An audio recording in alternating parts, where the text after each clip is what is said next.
Beautiful. Hello, everyone. My name is Auburn Lilly. I'm an energy work practitioner. And tonight we're gathered to celebrate Lionsgate, figure out what it's all about, and tap in energetically all together. So I'm thinking for the flow tonight, what feels best is kind of circling up first. And I'd love to hear from you in the chat who you are, where you are in the world, and what brought you here tonight.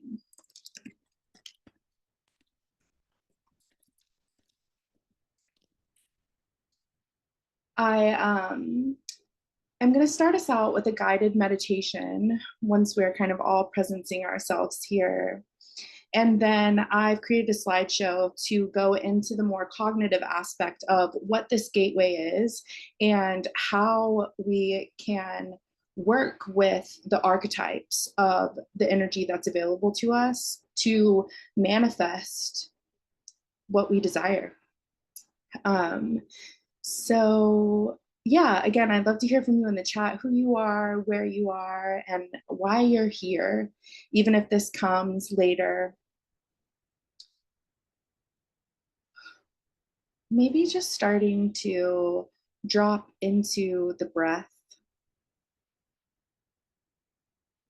opening up into the body, into the breath, into a sense of awakened gratitude. And I'm going to get some music going for us. And while I do, just finding your intuitive pacing with your breath. Maybe closing down the eyes if that feels good.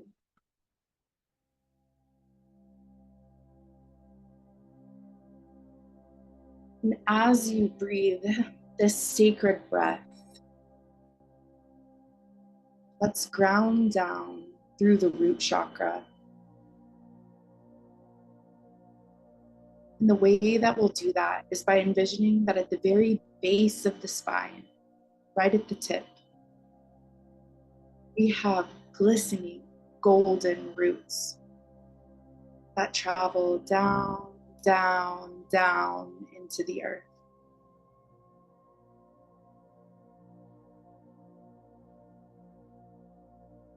And with each exhale, these roots grow deeper down, down, down.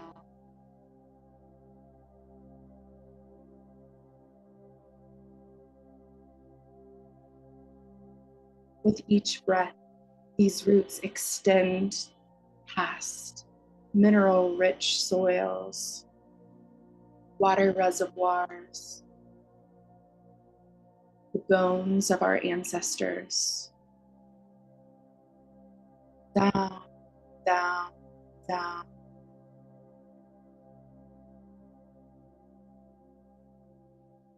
And maybe with this next exhale, our roots encircle, embrace the center, the core of this planet.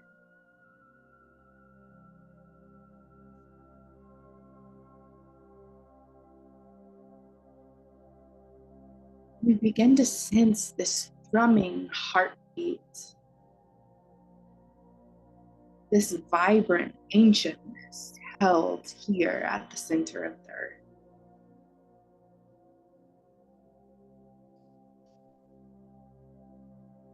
Where all earthen memories are stored beyond human cognition, billions on billions of memories.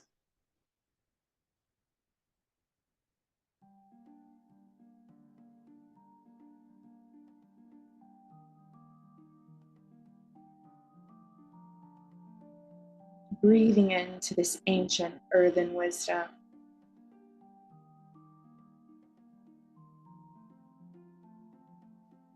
And maybe now, with each inhale, we drink up this earthen wisdom closer to our beings. Each inhale, we drink up through these glistening golden roots.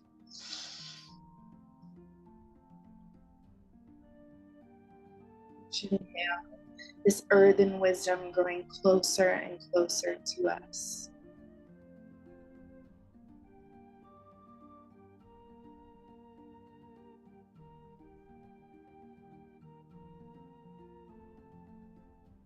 Maybe with this next inhale, this earthen wisdom lands in our root chakra, right at the base of the spine.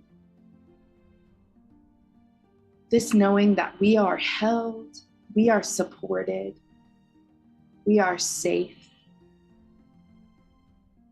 we are foundationalized, we are sturdy.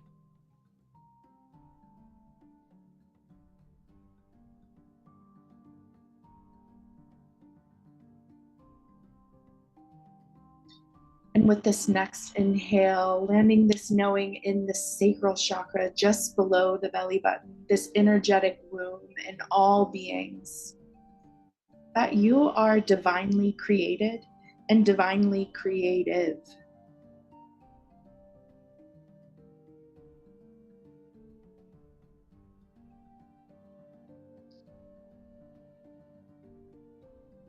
That you are vibrant.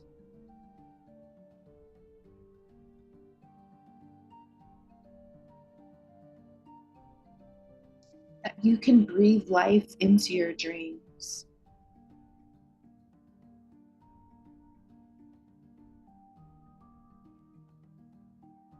With this next inhale, this knowing landing in your solar plexus, just above the belly button, that you are exactly who you're supposed to be. You are doing exactly what must be done. That you have access to legendary power, divine power in and of yourself.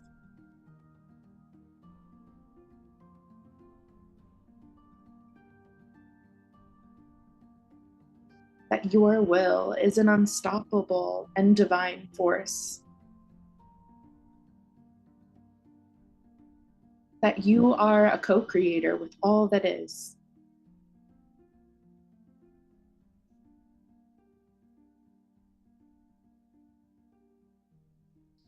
And with this next inhale, landing this knowing in your heart that you are so loved and so loving.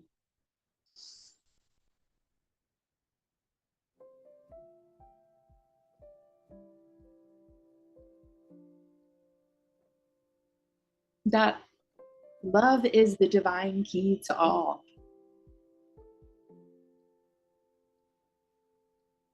That the heart is the gateway to full-bodied healing, to full conscious miracle, to complete actualization.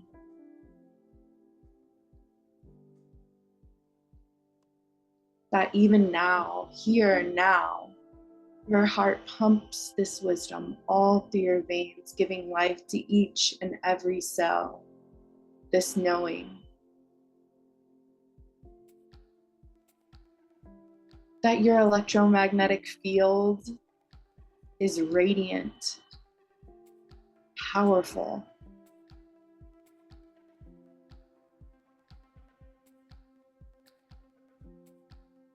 That being in your presence is an alchemical experience. In this next inhale, landing this knowing in the throat that your word is crucial. Your truth is inherently valuable and powerful.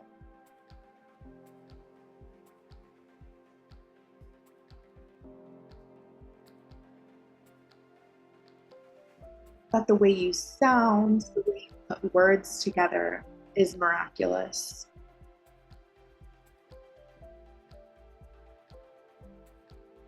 Next inhale, landing in the third eye, this knowing that your perspective is vital. what you're aware of, what you've seen, what you have knowing around is important. And others are here to receive those visions and share those visions with you.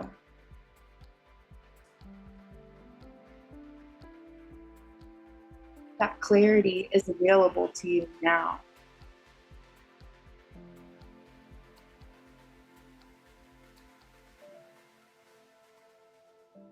Inhaling and breathing this knowing into the crown chakra that you are always connected to all that is. That we don't have to tap in.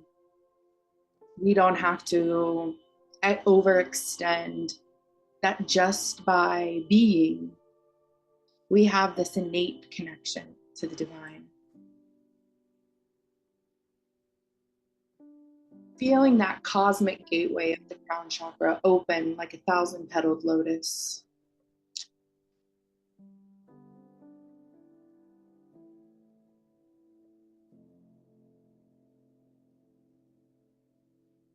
And seeing the way that tendrils from this unfurling flower reach up, up, up into the space around you. Inhaling into the clouds.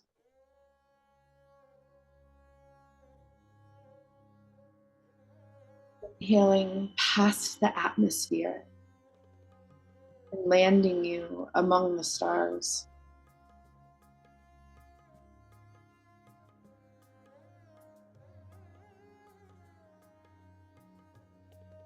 And in this glittering blackness, drinking in this wisdom of cosmic attunement and alignment, of this bridging of these ancient worlds and now.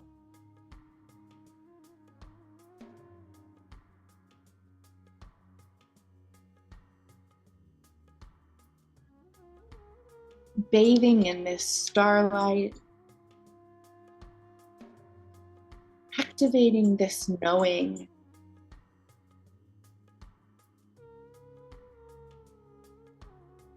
that each moment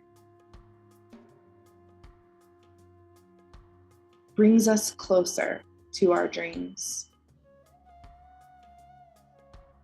Each moment brings us closer to a full-bodied activation of exactly who we're meant to be, exactly what we're meant to do, exactly what we desire.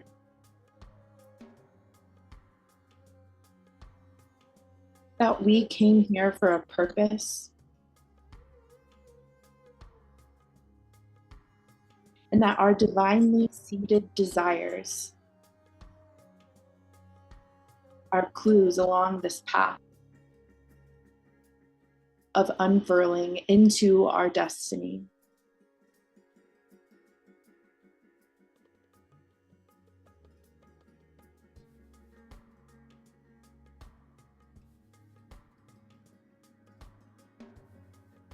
That when we manifest, when we focus our intention, when we tap the universe on the shoulder and say please,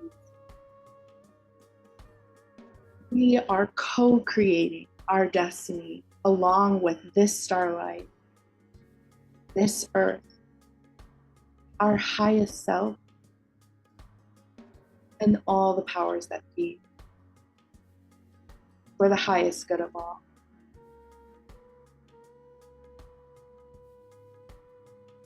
And let's land all this cosmic knowing, all this earthen knowing back into our bodies with some grounding breaths.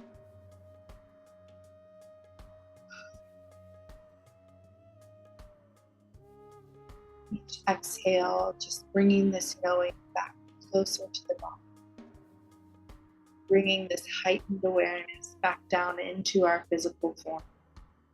Zooming back in, each breath grounding us into this now moment.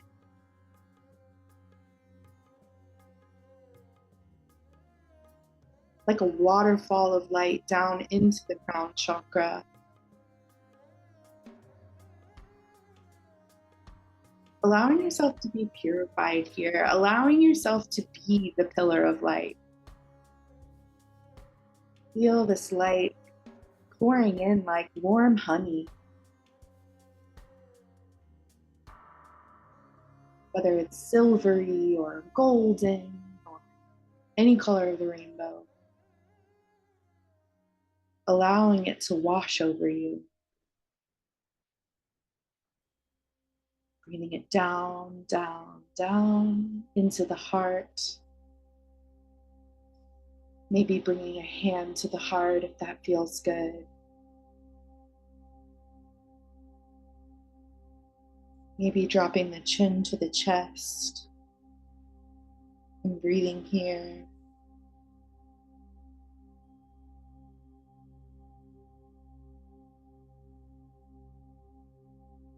Noticing the way the light is already filtering in through your eyelids, allowing them to blink open, and joining us back in this virtual container.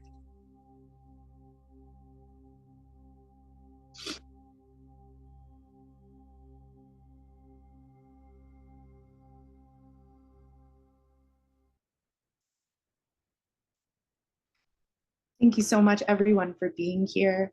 I'm just going to turn to the chat for a moment. I see a few things have come through. Welcome, Chris in Asheville, Alexandra in South Carolina, Nico from Rhode Island, Ryan in Asheville, John, hi, thanks for being here. Thank you. Thanks, you guys. You're all so sweet. It's such a joy to be here with you. Yeah, so taking a moment and grounding in, we are going to take a little cognitive journey here in a moment. So just taking a moment here if you needed to journal any reflections. If there's time, we might tap back in at the end. I'm not totally sure how long the presentation is going to take, so we'll get a sense. But tonight, we are really anchoring in for this portal of manifestation that I've really been tracking with for the last 5 years. Yeah, 5 years. Because my first one was in 2020 that I was like really grounded in, or no, I guess it was 2019. So 6 years of really, really tracking this particular portal, this particular moment in time. Been working with manifestation since 2012 or so. I don't know how I didn't really know about it before, but it's this alignment, and we'll get into it, of the stars and the earth in such a way that calls on these ancient memories of ourselves, of our soul's journey. And it's one of the most powerful times of the year, period.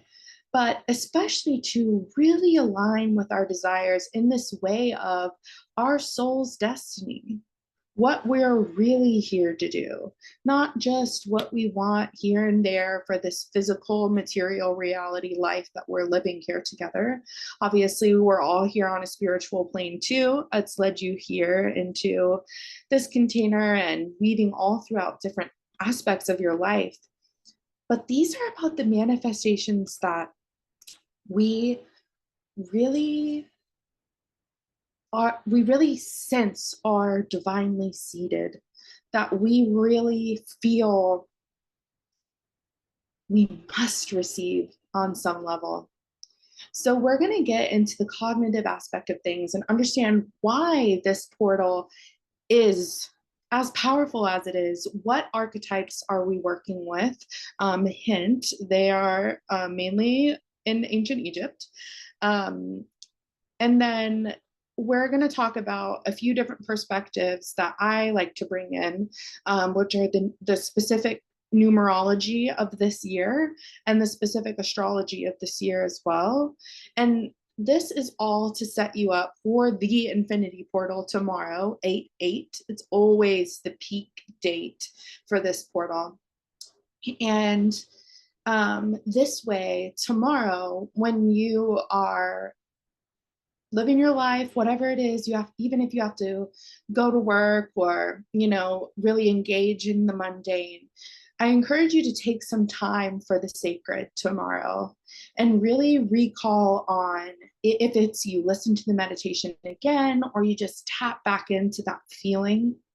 And then really use a manifestation tactic that works for you, whether that's scripting or speaking aloud or lighting a candle or creating a sigil, whatever it is, to really create some time for those sacred manifestations to come through.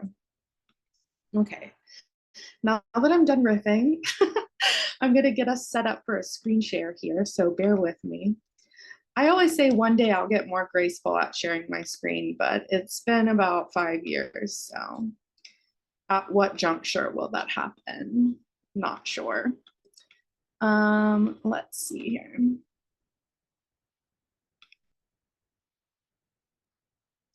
All right, here we are, Lionsgate portal. Just the cutest little guy. So just so you know, I cannot see the chat right now. I'm going to do my best not to look at it because I do get distracted.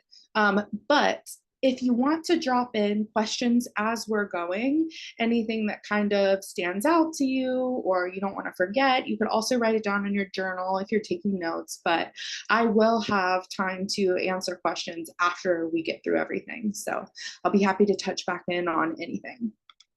So what is Lionsgate in the first place? It is an astrological alignment with certain sites on planet Earth. So in the sky, we're looking at Sirius and Orion's Belt, which are 3 stars within the Orion constellation, as well as the Great Pyramid of Giza and the Sphinx. So you can kind of see here in this little graphic that this is Sirius in alignment with Orion's Belt. And these are these structures on Earth. Obviously, it's a digital rendering, but this is kind of this alignment that we're looking at. So first, let's talk about Sirius, this point here. This is the brightest star in our night sky, and Sirius is actually the Greek word for glowing.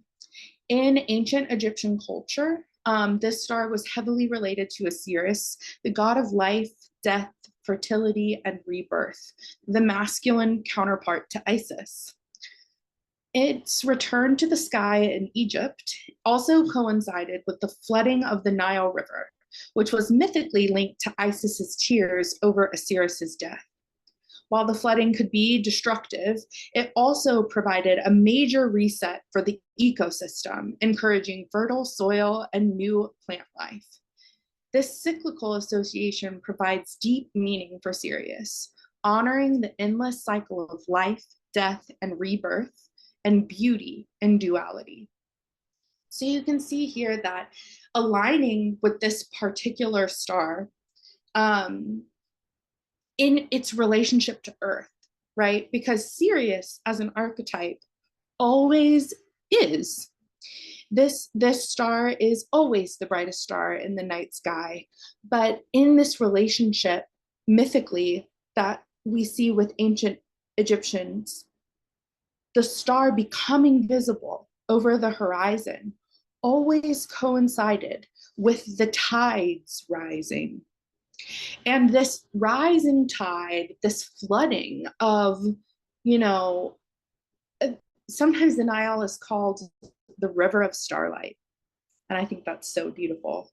This rising of the river of starlight, it can be destructive. It can take down buildings. It can,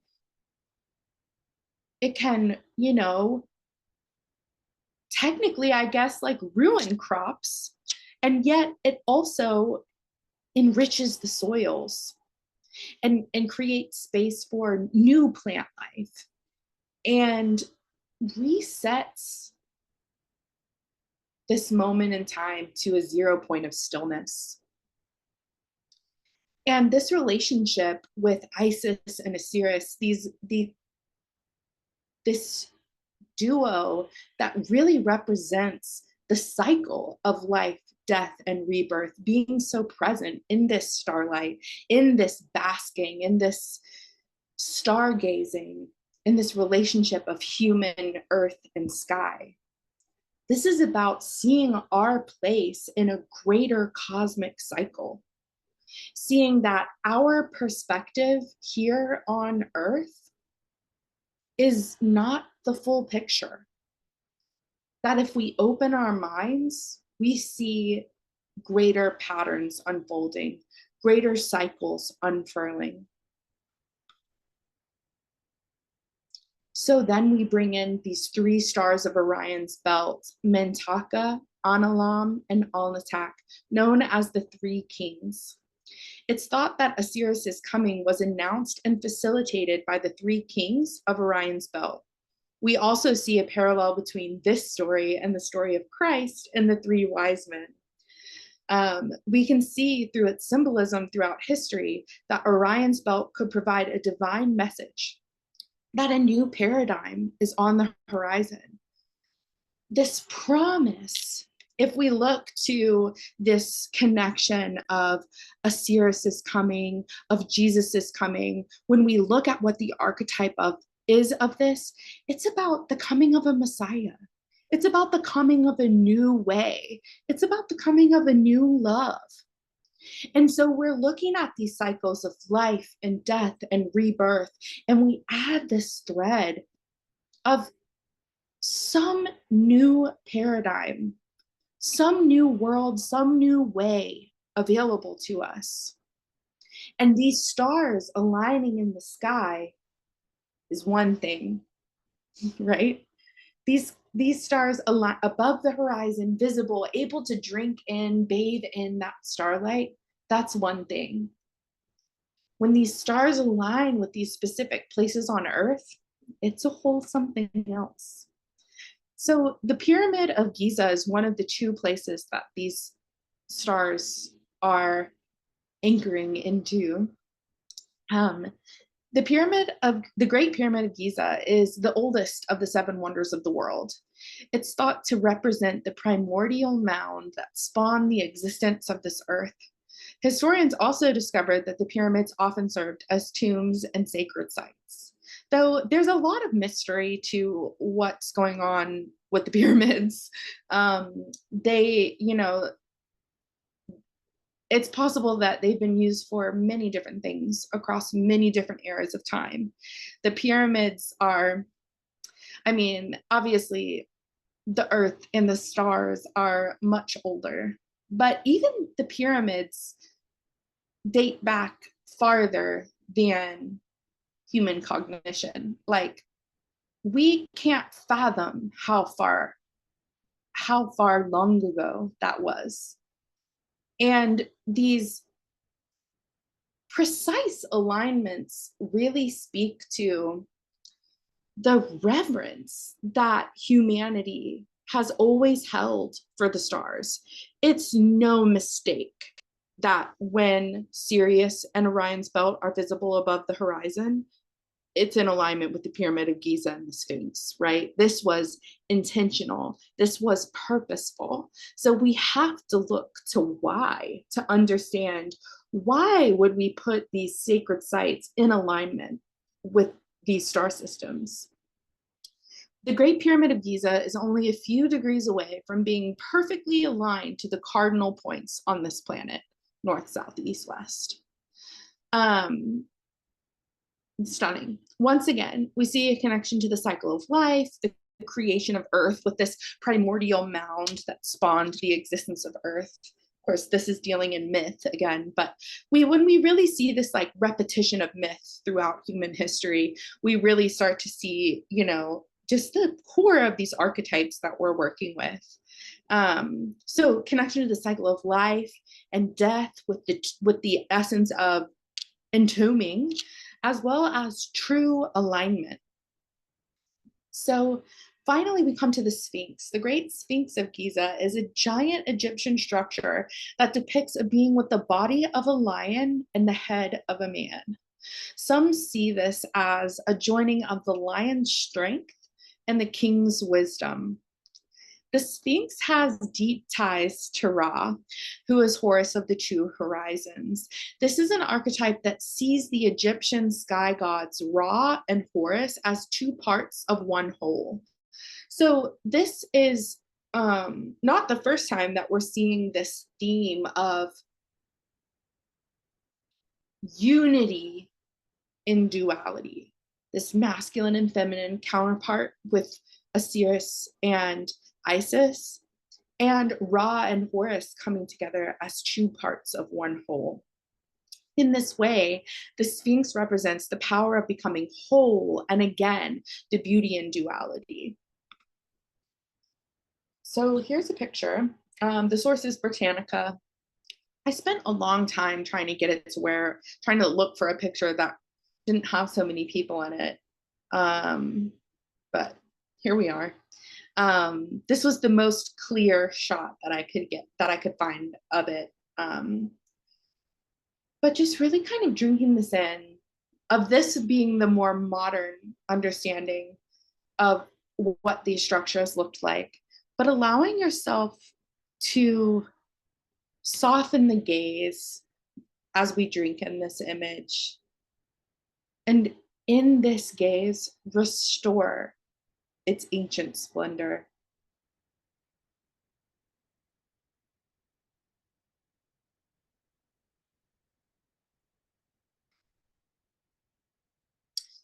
So the next piece I want to weave in here is the numerology, and we'll synthesize all of this together in just a little bit. I'm going to drop some bars and then we'll tie it all together. So with the numerology, we're really looking to a few different numbers. The first two remain the same year to year, and the first number is 8. This is a recurring number in the day of the highest activation on August 8th, 8-8. 8 is the infinity symbol.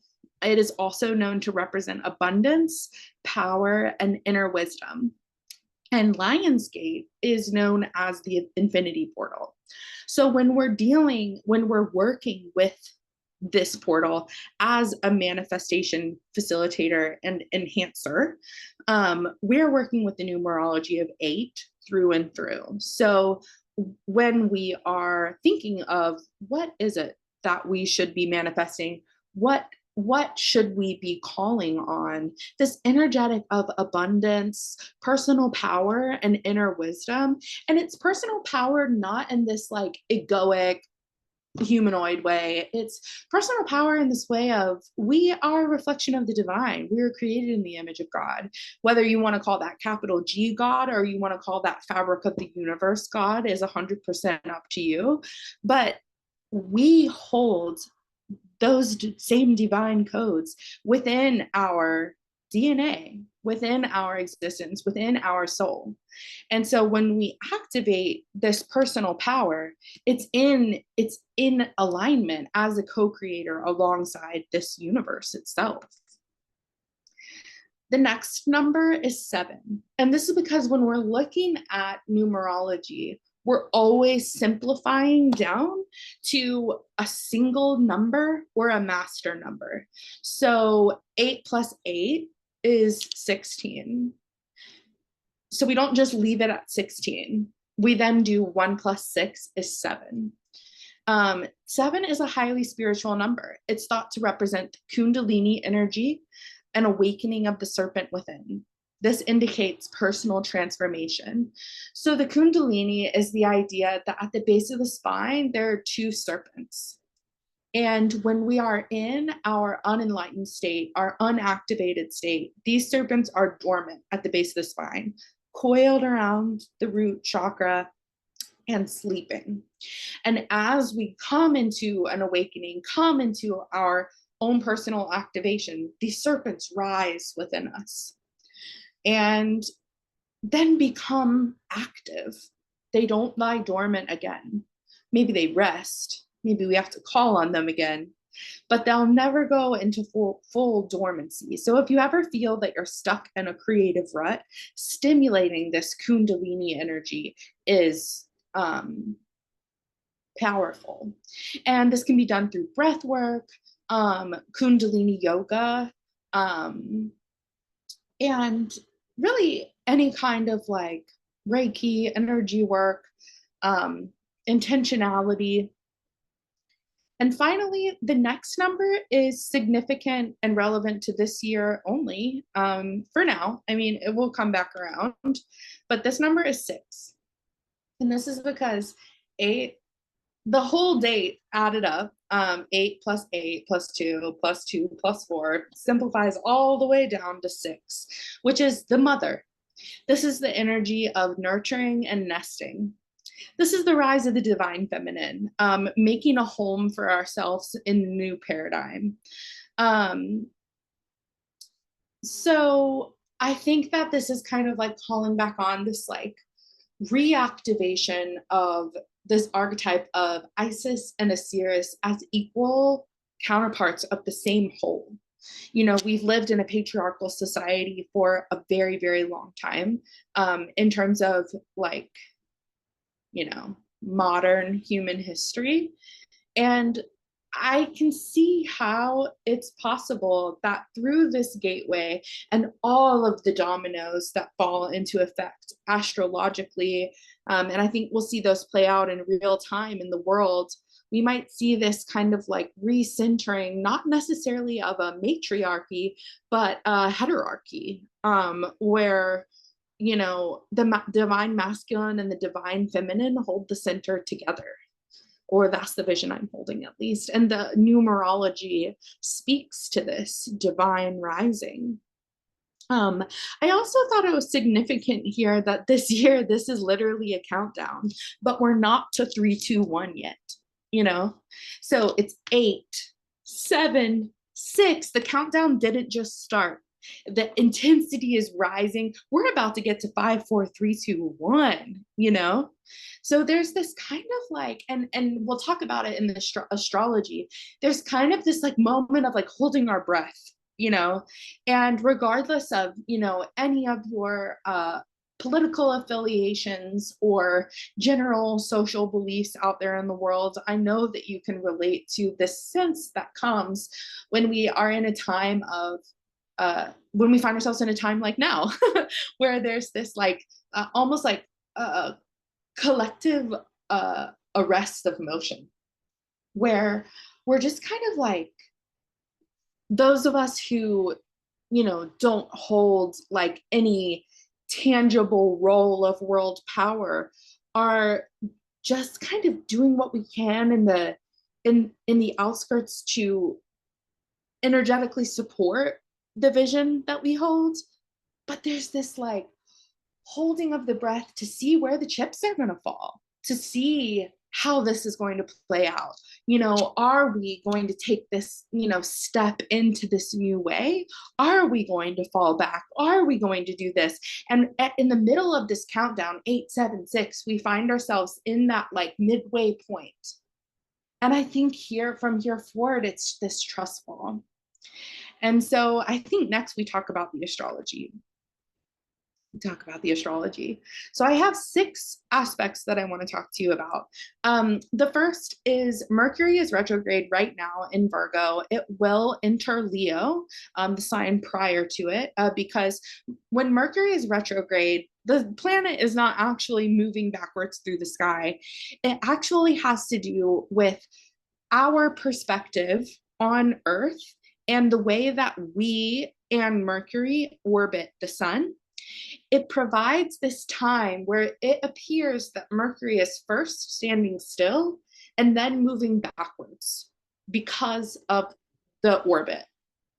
So Mercury is the planet of communication, cognition, and technology. When it's retrograde in Virgo, this is about, you know, really reevaluating the ways that we're of service, really beginning to turn it over in our minds, how we've been showing up, how it's been a little self-sacrificial, and coming into right relationship with our offerings out into the world. And then retrograde in Leo, it's this reflection on the self, right? Leo is the heart. Leo is expression of self. So when we experience Mercury retrograde in Leo, we're really doing this deep inner alchemy of who am I and how do I want to show up? And how do I take what I learned while Mercury was retrograde in Virgo and apply that to my expression, to how I actually show up in the world, how I'm actually perceived in the world. So there's these themes with Mercury retrograde this period specifically of service, self, and mindset mastery. Next is Jupiter in Gemini. Jupiter, it takes 12 signs for Jupiter to return, 12 years, I'm sorry, 12 years for Jupiter to return to the same sign. So it's been 12 years since we've experienced Jupiter in Gemini. So it'll be 12 years from now until we experience it again.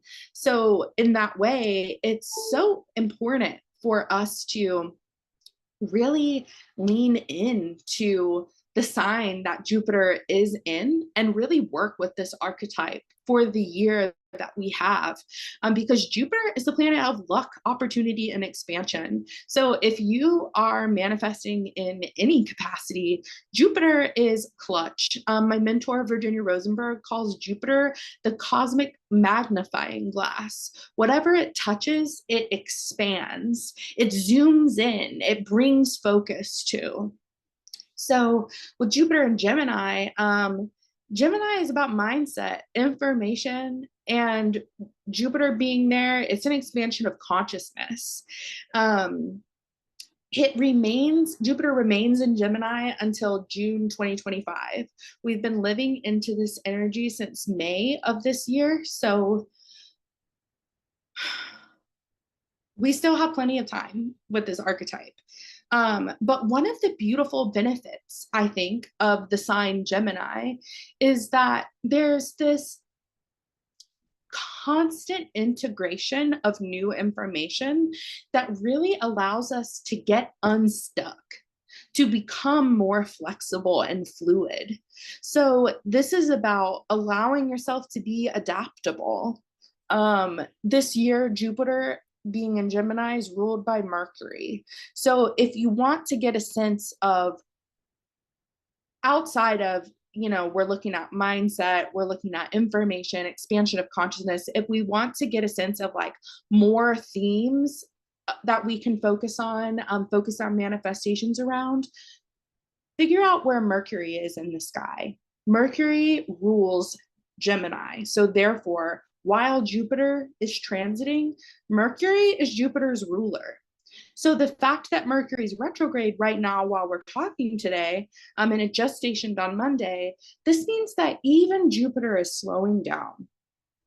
So if we have, in this manifestation work, if things seem to be taking a little bit longer for your manifestations to come to fruition, really being an allowance with that. Mercury actually moves very, very fast. And for a giant, more outer planet, Jupiter actually moves pretty fast too. So Jupiter being ruled by Mercury, like, let this period of slowness with Mercury retrograde be what it is, and then put your seatbelt on for when it stations direct. Next, I want to get us attuned to the full moon that's coming up in Aquarius on August 19th, which is outside of the date set for Lionsgate. But I really see this as a real, like, final gateway, final threshold for this Lionsgate portal. Full moons happen when the moon and sun are exactly opposite one another in the sky. So with the moon in Aquarius, the sun is in Leo. So we're still anchored into this lioness energy. So this is a great way to close this gateway and cut ties with the energy that no longer serves you as you live into the creations that you manifest through this portal. And that kind of leads me into Pluto and Aquarius, coming into these Aquarian themes. This is about the revolutionary, the humanitarian, a new way of thinking, a new way of being that is almost a little like contrary to how things have been before. Free thinking, trust falling. We are about to experience the final days of Pluto and Capricorn for the rest of our lives.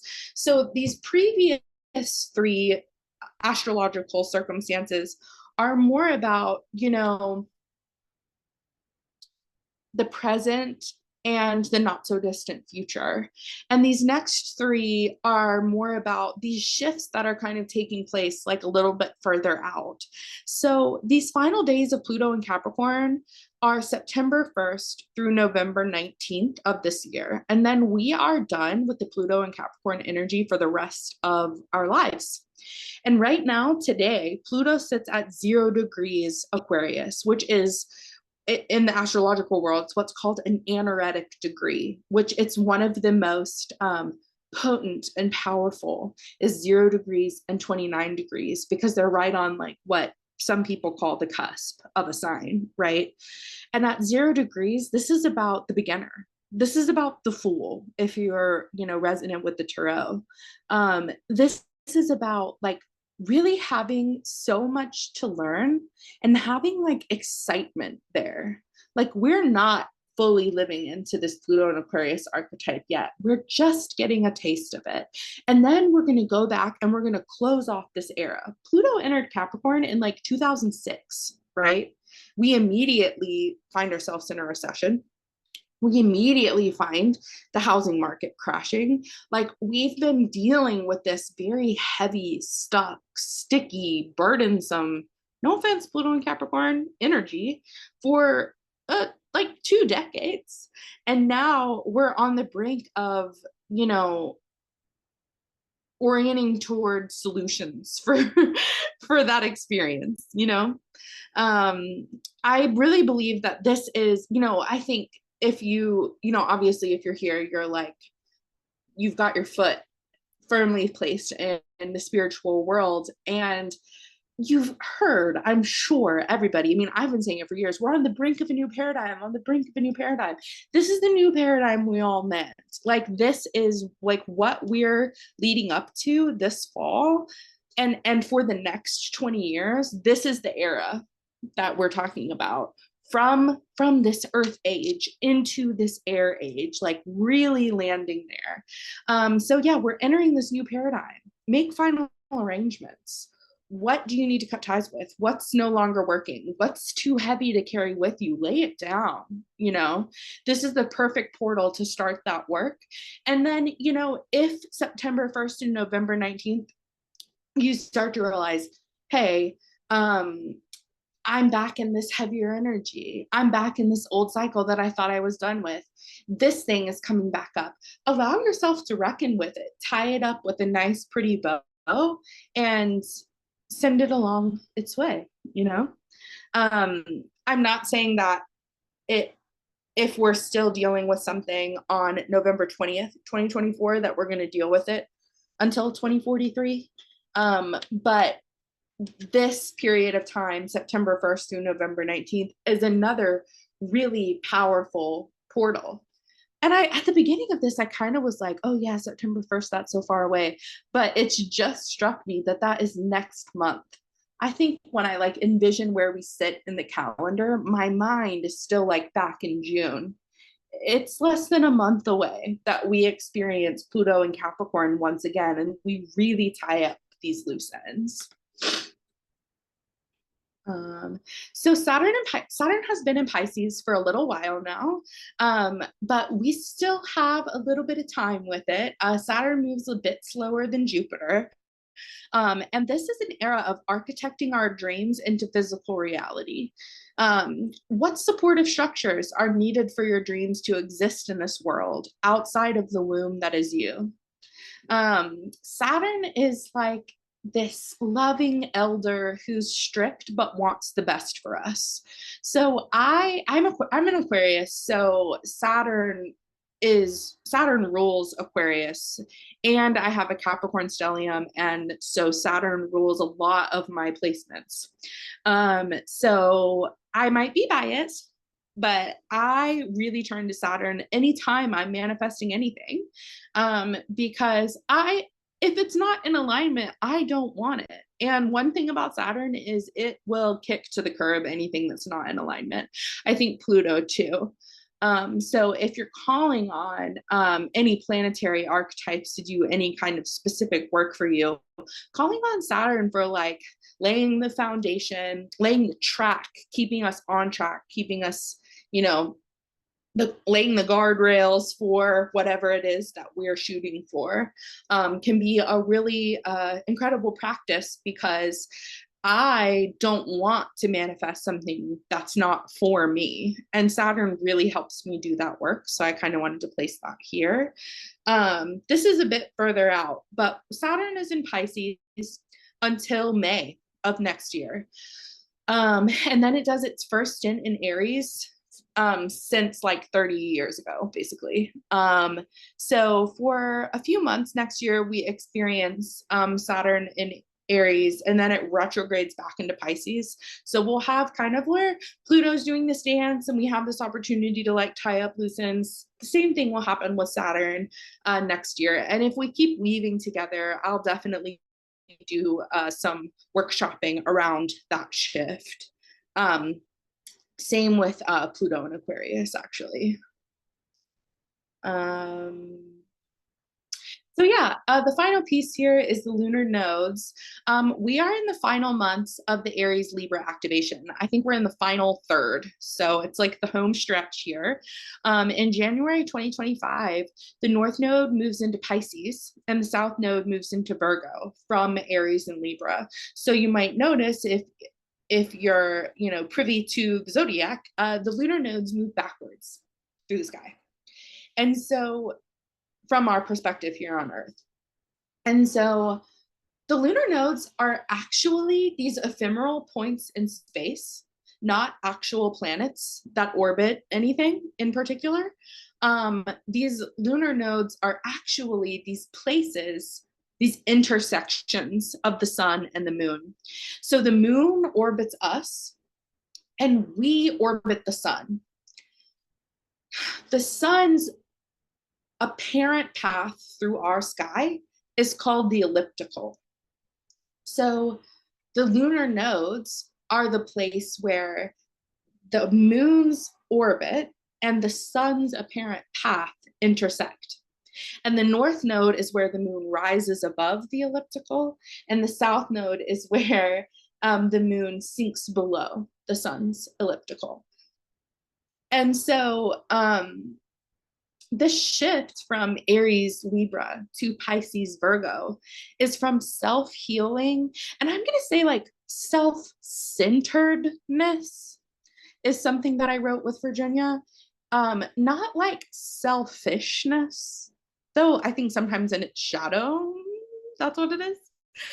Self-centeredness, being centered in self, to centering into community, being community minded. This is about deep empathy and service.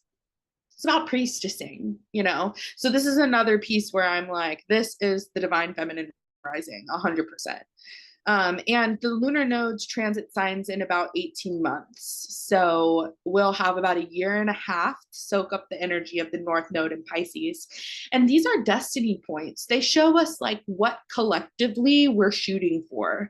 So in my highest vision of reality, January 2025, for the next 18 months, it's this real orientation toward, and then, even continuing on with like Aquarius, with the North Node and Aquarius after that, I really have this like felt sense of community mindedness, of taking care of one another, of orienting to the greater good for real this time. Fingers crossed. So let's synthesize this together. So as a recap, we have Sirius honoring the endless cycle of life, death, and rebirth, and beauty and duality. Orion bringing in this divine communication and download and visioning this new paradigm. The Great Pyramid of Giza being a royal tribute to true alignment in the cycle of life, death, and rebirth. The Sphinx representing this power and wholeness, bridging duality. The numerology of this year being a step through the infinity portal, coming home to a new dimension, the rise of the divine feminine. This is an opportunity for rebirth, realignment, clarity and vision, ascension, and grounding in once we've ascended, and powerful manifestation. So if you're sitting here and you're like, this is a vibe, how do I keep this up? How do I stay tapped in? How do I receive support? For you guys, I did it as part of the promotion, so some of you have already claimed it.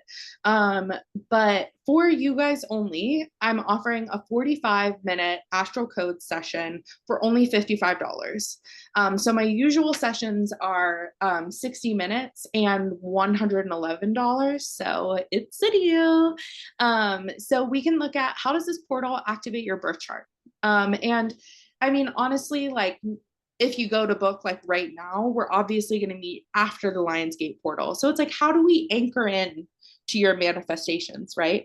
What is this setting in motion for you and how can you orient to that, right? I also do oracle readings. It already has a little bit of a deal on it because I offer 30-minute readings with oracle readings.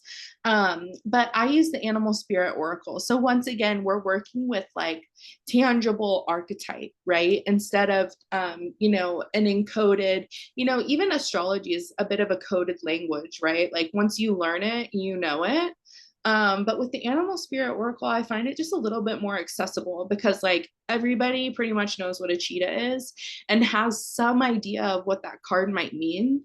So there's a little bit more of like, I don't know, just like an alchemical connectedness in that format.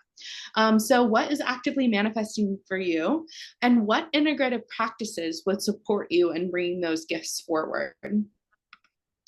And then the crystalline coven is making a return. If you've been moving with me for like a while, and I mean, if we go way back, I'm talking like 2020, 2021, I had the crystalline coven and then I kind of put it on the back burner, but it's coming back full center. The doors are going to open for the crystalline coven. This is kind of a secret. The doors are going to open on September 1st. Me and some of my colleagues are going to be putting on a digital summit. So there's going to be multiple offerings from multiple different people to celebrate the opening of the crystalline coven with the second edition of Divine Rising, my digital summit. And so, yeah, doors are opening soon, and it's going to be a gateway that opens for free monthly activations, just like this one. So we'll have some kind of theme, whether it's astrological or there's, you know, deity work that we're focusing on, like Persephone or Isis or, you know, Mary Magdalene or whoever. There will be a theme that's announced, and then there's going to be, so those are free, and then there's going to be different tiers, and it's going to be so exciting. So if you're here, you're probably on my email list, but just make sure you are if that sounds enticing to you so that you know when the doors open. And thank you so much for being here. Just keep an eye out for the replay email with all the relevant links for the offers that we talked about. And yeah, let's get into, I think I saw something come through in the chat. Let's see.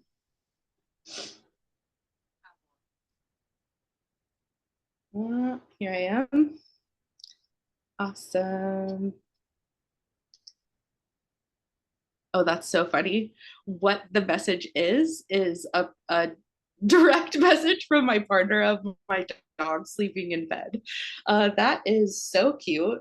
Oh, wow. Holy smokes. We made it through in just an hour. That feels like time travel. Does anybody have any questions or anything that they want to share or anything they've been just kind of like wondering, or if you want to share, anything that you're kind of anchoring into with this portal, if you want any manifestation recommendations, feel free to come through in the chat or take yourself off mute.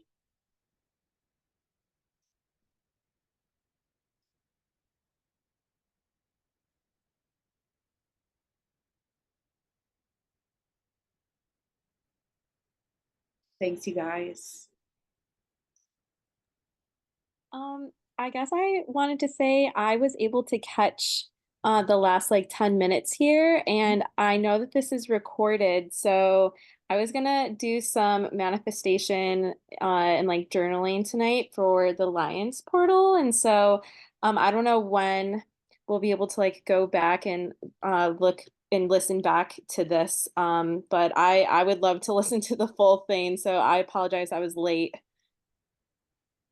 No worries at all. Yeah, I honestly, I am probably gonna send it out later tonight. But if you email me, I could send you just like the link to the recording on Zoom before I like send out the email and all the materials and stuff like that. Okay, awesome. Yeah, Yeah, that would be great. yeah, of course. And if anybody else wants the same thing, just shoot me an email. My email is hello@auburnlily.com.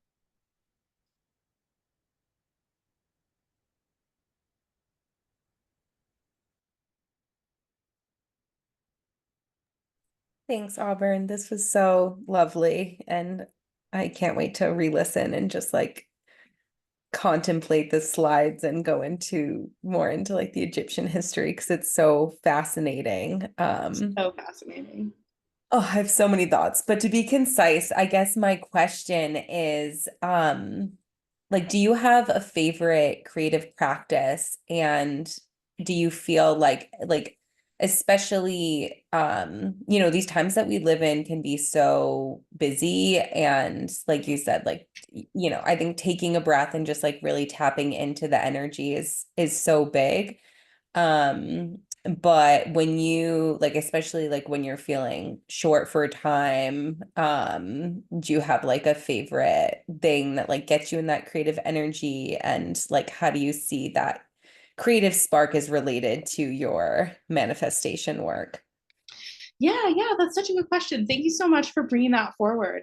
I think in moments where I'm pressed for time, um, I probably turn to sigil work the most often. There's a few different ways that you can create sigils, but as a little crash course, you want to come up with some kind of mantra, right? Some kind of statement that's affirmative and in active voice rather than passive voice. So, not like, I will do this, or I make this, or I make this happen, whatever it is. It's more like active voice. So, let me think of. So the one that I do for money is I won't show the symbol, but the sentence is money flows to me limitlessly. And so what you do is you write that statement out, and then you cross out all the vowels and any repeating consonants. So you only need to include the form of each consonant one time. And you make a symbol that you can trace all the consonants in. So if there's an M, for example, because that's the first letter, M, money, you want something that goes like that, right? Something that incorporates the shape of an M.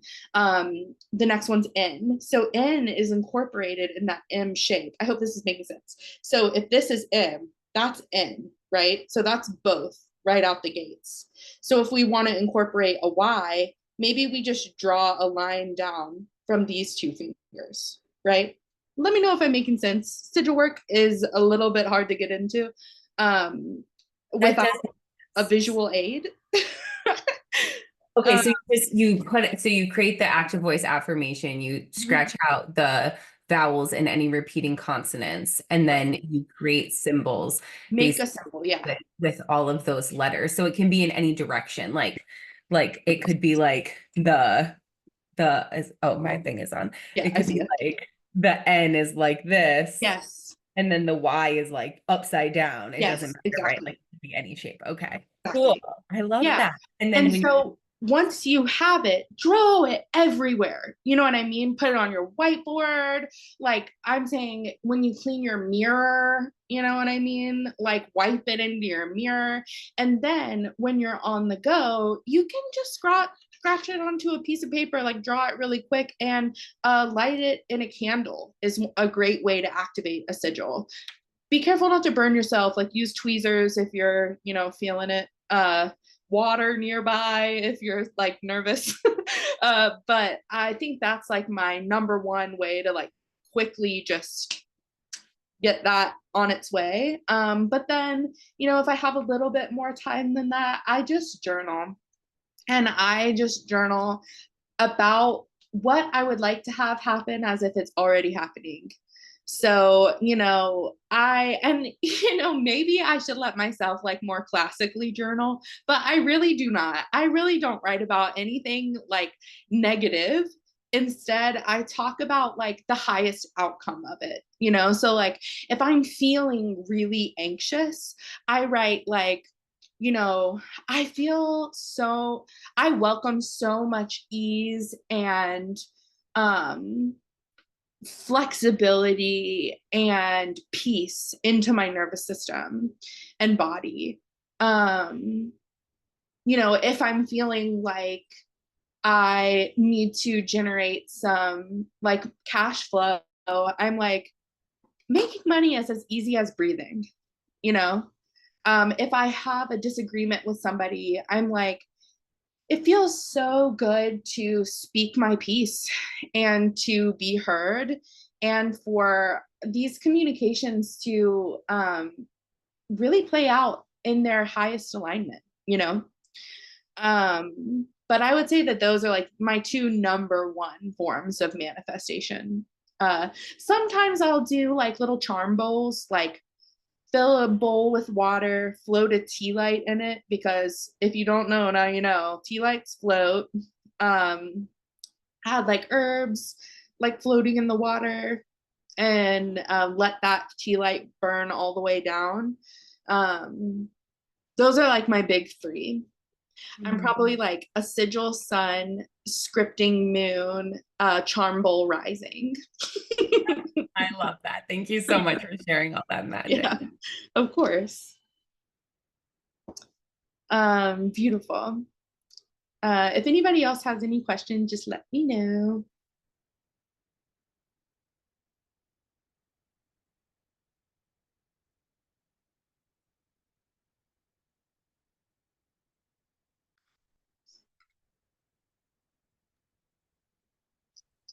Amazing work, baby. That was an incredible workshop, and I learned so much. And I Thank appreciate you so much, and I appreciate everybody that showed up too. Thanks, babe. John is the president of my fan club. He is the most supportive. Thank you for being here. Um, well, I'm feeling so grateful. I've done a couple of these workshops throughout the years, but I was looking back, and the last time I did one was 2022.